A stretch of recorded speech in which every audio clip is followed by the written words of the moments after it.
a substitute for sugar, because sugar's not so good, huh? No, it is Well, not. anything raw might be. Everything in moderation is okay. It's when you get into excess, or when your metabolism can't process it correctly. Aspartame was introduced to the market by a man named Donald Rumsfeld. So therefore, you got to know right away it's not good for you. No, it's not. Okay. Because Donald Rumsfeld is a Now, am I judging Donald Rumsfeld? He may be he may be a complete asshole. You may not judge him. He also may asshole. be a necessary aspect of creation. Because of aspartame, we find out a lot about our bodies. And I'm now at a place of enlightenment because of now what I understand about aspartame. That it's never going to enter my system willingly again because it doesn't belong in there. It eats your brain. Soda, soft drinks.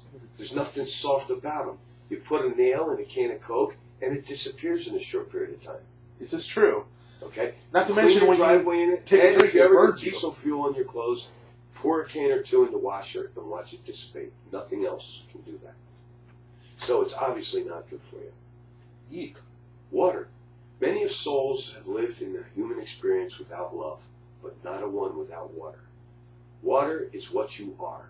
Now, inside the essence of that water molecule is, like everything else, a whole lot of empty space and possibilities and probabilities. Great book is The Many Ways the Body Screams for Water.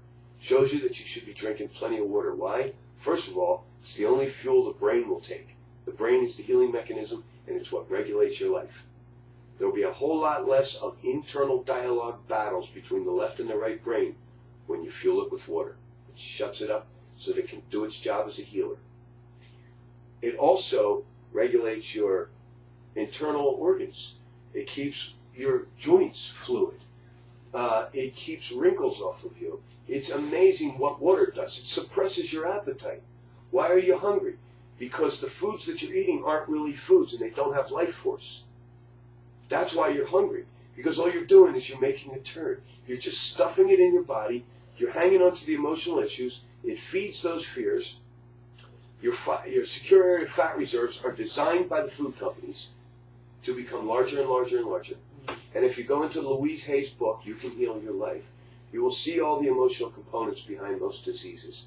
And you can learn a lot from that wisdom and the wisdom of that book called The Weight Loss Cure. And that's one reason why I Remember, don't the like... word die is in the word diet. Yes, it's true. So what will happen is your body sees you as starving yourself, and now it just sucks everything. What it does is you're not giving it enough, so the next time you get off the diet and you decide to go out for a pizza because you lost 30 pounds, Yeah. it starts keeping everything that it can because you already tried to starve it once. It's just employing its wisdom. But the problem is the people that ran these industries were employing their diabolical wisdom in order to make us reliant on food. And if you read Bear T. Spalding's stuff, you'll see that the masters tell us you don't need food. There's a group of people called the Breatharians that have already proven you can change your metabolism to survive without having to stick something in your mouth every 3 hours. There's a lady in England. Who are they again? The Breatharians. Ooh, I'm going to have to look up their stuff. The lady in England, David Icke talks about her. Mm-hmm. She is one of these people, and she hasn't eaten solid food on a regular basis, and I think now about 35 years. Holy shit! The Catholic Church sent nuns to live with her to see if she was faking it or if she was a miracle and they could claim it. And she said, no, I'm not. She said, I went out on my birthday and I had a shrimp cocktail and a piece of cake. I just don't need to eat. I get everything I need from the air.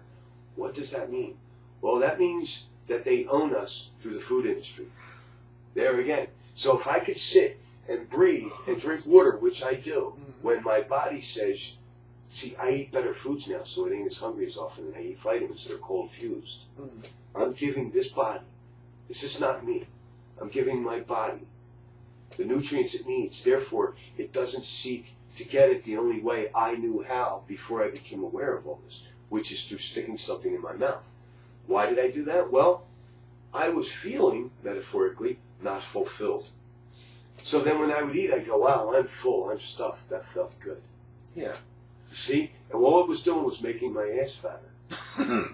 That's all it was doing. It wasn't settling the emotional issues. In fact, what happens with emotions is the same thing that happens with anything else involving the hypothalamus. The tail gets longer every day. So you start to not only own these emotions, but they become a part of who you are, your consciousness and who you are.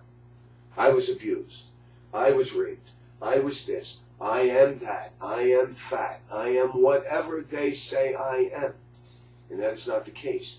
But it takes about 21 days to convince the hypothalamus, which is in a part of a whole unified, integrated, integral mechanism that is congruent with each other. The nose are talking to the toes, all to keep it alive. Mm-hmm. And you have a whole new body every year practically. All the organs are replaced atomically. There are atoms and molecules in the air that our ancestors breathed, that I breathe in. I have access to this whole experience here, this divine experience.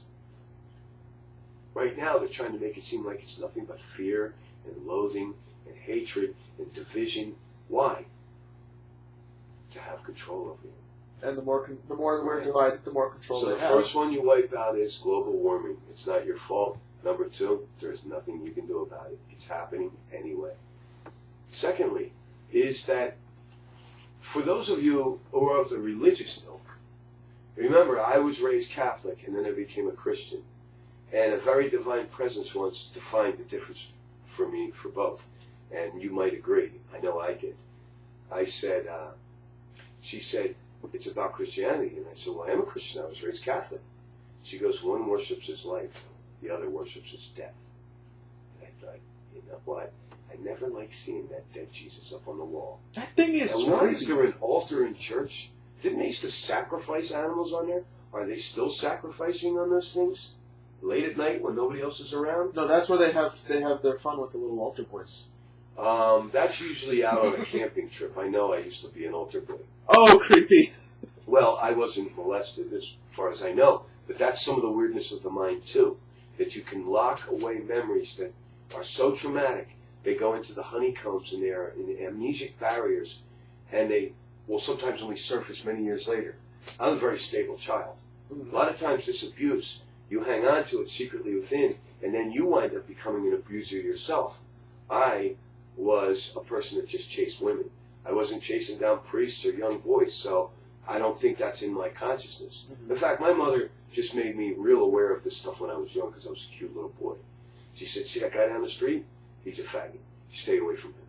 She put it plain and simple. What does that mean? She goes, it means he will touch you in places you don't need to be touched by another man. I learned this stuff at a very early age.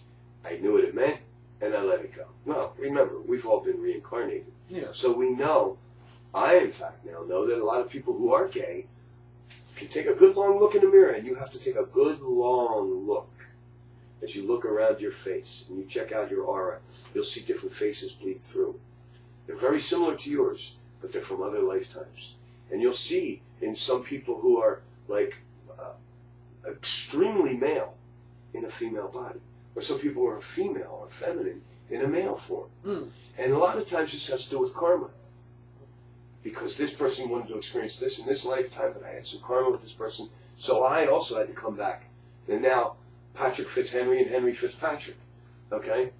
We all had to be born at a certain place at a certain time so we could work out some karma. And hey, it's just part of an experience. I don't identify with the human experience like other people do. You know me. I see things people don't see. And I see hidden symbols. And I see things in the shadows. And I see things in people's faces. And I also see things in their aura, in their palm, and in what they say to me. The next time we do this, you should do a palm reading on me live on the video, just to find out. Yeah.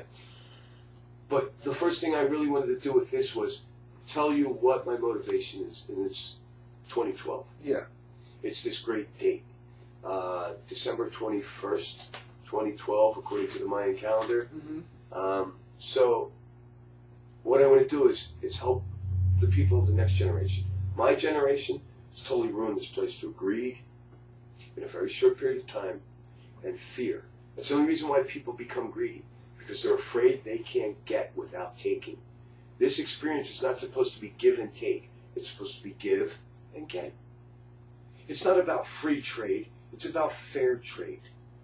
So if people live in the mountains up there and a goat is worth more than a truck to them, that's fair trade. You take their coffee beans, you give them a healthy goat.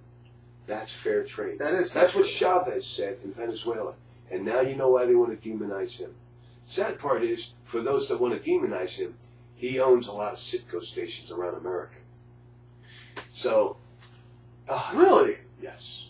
He owns Cisco? Citgo. Citgo, sorry. Cisco. I'm not familiar with that name. It's a very large petroleum organization, but petroleum out of Venezuela. There you have it.